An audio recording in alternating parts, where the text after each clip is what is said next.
Hi friends, welcome to my channel. ಈ ಚಾನಲ್ಗೆ ಹೊಸಬರಾಗಿದ್ದರೆ ಚಾನಲ್ನ ಸಬ್ಸ್ಕ್ರೈಬ್ ಮಾಡ್ಕೊಳ್ಳಿ. ಸೊ ಒಂದು ಕರ್ನಾಟಕ ರಾಜ್ಯ ಪತ್ರ C&R ರೂಲ್ಸ್ಗಳನ್ನು ಬಿಟ್ಟಿದ್ದಾರೆ.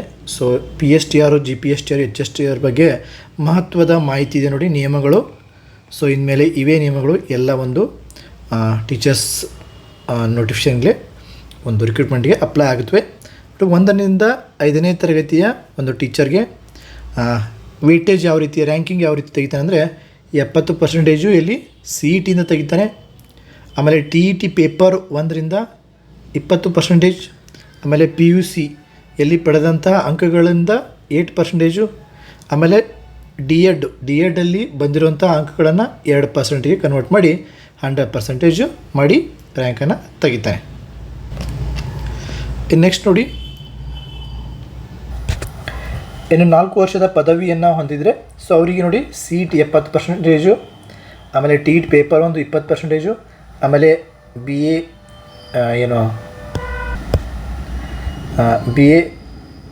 ಡಿ ಎಡ್ಡು, ಆಮೇಲೆ BEd ಮತ್ತು BSc ಡಿ ಎಡ್ಡು ಇತ್ತಂದರೆ ಅವಕ್ಕೆ ಏನಾಗುತ್ತೆ ಅಂದರೆ 10% ಅವನ್ನ ಹಿಡಿತಾನೆ.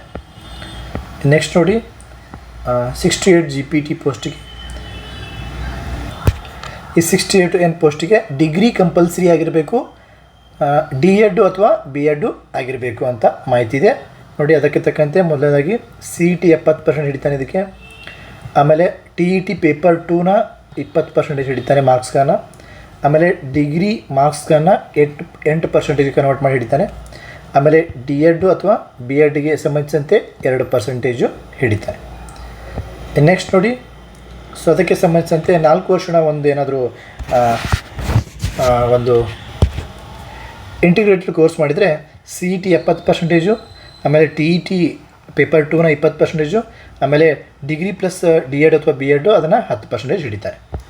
ಇನ್ನು ಗಣಕ ವಿಜ್ಞಾನ ಶಿಕ್ಷಕರು 1ರಿಂದ 8ನೇ ತರಗತಿ ಸ್ಪರ್ಧಾತ್ಮಕ ಪರೀಕ್ಷೆ 85%, ಆಮೇಲೆ ನಿಗದಿಪಡಿಸಿದ ಪದವಿಯಲ್ಲಿ 15%, ಡಿಗ್ರಿದು 15% ಹಿಡಿತಾನೆ. ನೆಕ್ಸ್ಟು ದೈಕ್ಷಿಕರು ಗ್ರೇಡ್ 2 1ರಿಂದ 8ನೇ ತರಗತಿ ಸ್ಪರ್ಧಾತ್ಮಕ ಪರೀಕ್ಷೆ 85% ಹಿಡಿತಾನೆ. PUCಯ ಅಂಕಗಳನ್ನು 13% ಹಿಡಿತಾನೆ.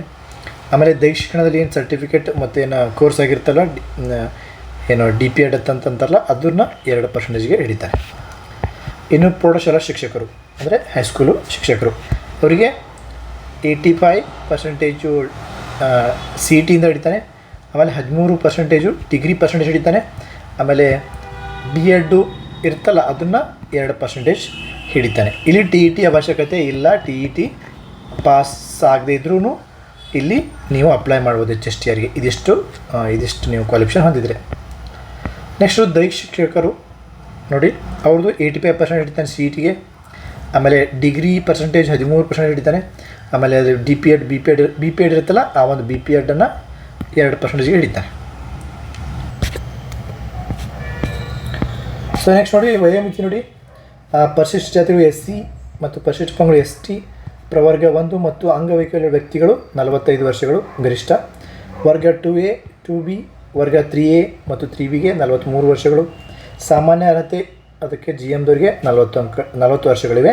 ಸೊ ಅರ್ಜಿ ಸ್ವೀಕರಿಸಲು ನಿಗದಿಪಡಿಸಿರುವ ಕಡೆಯ ದಿನಾಂಕಕ್ಕೆ ಇರುವಂತೆ ಅಭ್ಯರ್ಥಿ ವಯೋಮಾನ ಲೆಕ್ಕಾಚಾರ ಹಾಕತಕ್ಕದ್ದು. ಅರ್ಜಿ ಸಲ್ಲಿಸೋಕ್ಕಿಂತ ಮುಂಚೆ ನೀವು ಈ ಏಜನ್ನು ದಾಟಿರಬಾರ್ದು, ಇದರೊಳಗೆ ಇರಬೇಕು. ಸೊ ಇದ್ರ ಬಗ್ಗೆ ಏನು +5 ಇಯರ್ ಎಕ್ಸ್ಟ್ರಾ ಏನು ಕೊಡ್ತಾನೆ, ಸೊ ಅದ್ರ ಬಗ್ಗೆ ನಿಮಗೆ ನೆಕ್ಸ್ಟ್ ವಿಡಿಯೋ ಮೂಲಕ ಕಂಪ್ಲೀಟಾಗಿ ಸವಿಸ್ತಾರವಾಗಿ ಮಾಹಿತಿಯನ್ನು ಕೊಡ್ತೀನಿ. ಸೊ ಇವಿಷ್ಟು ಫ್ರೆಂಡ್ಸ್ ವೇಟೇಜ್ಗೆ ಸಂಬಂಧಿಸಿದಂತೆ ಒಂದು ಮಾಹಿತಿಯನ್ನು ನಿಮ್ಗೆ ಕೊಡ್ತಾಯಿದ್ದೀನಿ. ಮತ್ತೇನಾದರೂ ಮಾಹಿತಿ ಬೇಕಾದ್ರೆ ಚಾನಲ್ನ ಸಬ್ಸ್ಕ್ರೈಬ್ ಮಾಡ್ಕೊಳ್ಳಿ, ಲೈಕ್ ಮಾಡಿ, ಕಮೆಂಟ್ ಬಾಕ್ಸಲ್ಲಿ ಕಮೆಂಟ್ ಮಾಡಿದ್ರೆ ಅದಕ್ಕೆ ಉತ್ತರ ಕೊಡ್ತೀನಿ ಅಥವಾ ವಿಡಿಯೋ ಮೂಲಕ ತಿಳಿಸ್ತೀನಿ ಅಂತ ಹೇಳ್ತಾ ಲೈಕ್ ಮಾಡಿ, ಶೇರ್ ಮಾಡಿ, ಸಬ್ಸ್ಕ್ರೈಬ್ ಮಾಡಿ. ಎಲ್ರಿಗೂ ಒಳ್ಳೆಯದಾಗಲಿ. Be good, do good.